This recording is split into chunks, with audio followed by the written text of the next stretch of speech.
আসসালামু আলাইকুম বন্ধুরা, কেমন আছো? আশা করি তোমরা অনেক অনেক ভালো আছো। আজকে যে বিষয়টা তোমাদের সাথে শেয়ার করতে যাচ্ছি সেটা হচ্ছে খুবই ইন্টারেস্টিং একটা ম্যাটারটা হচ্ছে আমরা অনেকেই বিভিন্ন রকম হাসি। সো বন্ধুরা, এই হাসিরও প্রকারভেদ আছে। মানুষ প্রায় 10 প্রকারেরও বেশি এরকম হাসতে পারে। যাক বন্ধুরা, এমন কোনো হাসি আছে যে হাসিগুলোর ইংরেজি এবং বাংলা উভয়গুলো আমরা শিখব। তোমরা যারা এখনও এইসব ওয়ার্ডগুলো বা এইসব হাসির ওয়ার্ডগুলো জানো না, বিশেষ করে তোমরা যারা নতুন একদমই প্রথম থেকে ইংরেজি শিখতে চাও, তাদের জন্য ভিডিওটা অনেক অনেক ইম্পর্টেন্ট। যাক বন্ধুরা, দেরি না করে চলে যাই, দেখি 10 প্রকার হাসি কী কী। তাহলে এখানে প্রথমে যেটা আছে, ইংরেজিতে 10 প্রকার হাসি। এখন ইংরেজিতে 10 প্রকার হাসি আছে, সেই হাসির মধ্যে প্রথমটা হচ্ছে দেখো, স্মাইল। আমরা সবাই জানি এই স্মাইল মানে মৃদু হাসি। স্মাইল মানে কি? মৃদু হাসি।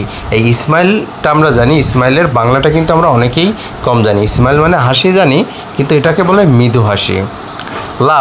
লাফ মানে হাসি, বাট এটা একটা ভার্ব।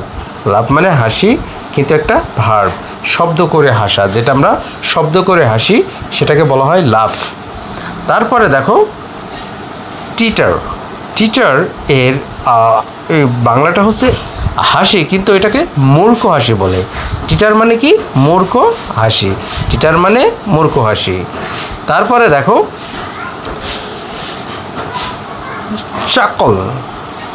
চাকল এর বাংলাটা হচ্ছে মুখ টিপে হাসা। অনেকেই আমরা মুখ টিপে হাসি, মুখ ধরে চেপে ধরে, সেটাকে বলে যে চাকল মানে মুখ টিপে হাসা। তারপরে দেখো সিম্পার মানে বোকা হাসি। তারপরে দেখো গাফো মানে অট্ট হাসি। তারপরে দেখো গ্রিন মানে দাঁত বের করে হাসা। তারপর আমরা চলে যাই, দেখো স্নিগার এর বাংলা অর্থ হচ্ছে চাপা হাসি।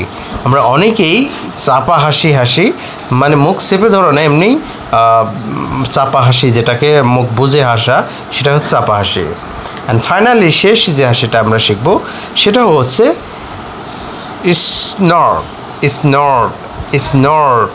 স্নর্ট এর অর্থ হচ্ছে হু হু করে হাসা। যাই হোক বন্ধুরা, তোমাদের কাছে যদি মনে হয়ে থাকে যে এই ভিডিওটা দেখে একটি ওয়ার্ড হলো শিখতে পেরেছো, তাহলে অবশ্যই ভিডিওটা শেয়ার করে দাও। কারণ যারা এখনও এই হাসিগুলোর ইংরেজি জানে না, তারা যেন জানতে পারে, তারা যেন শিখতে পারে।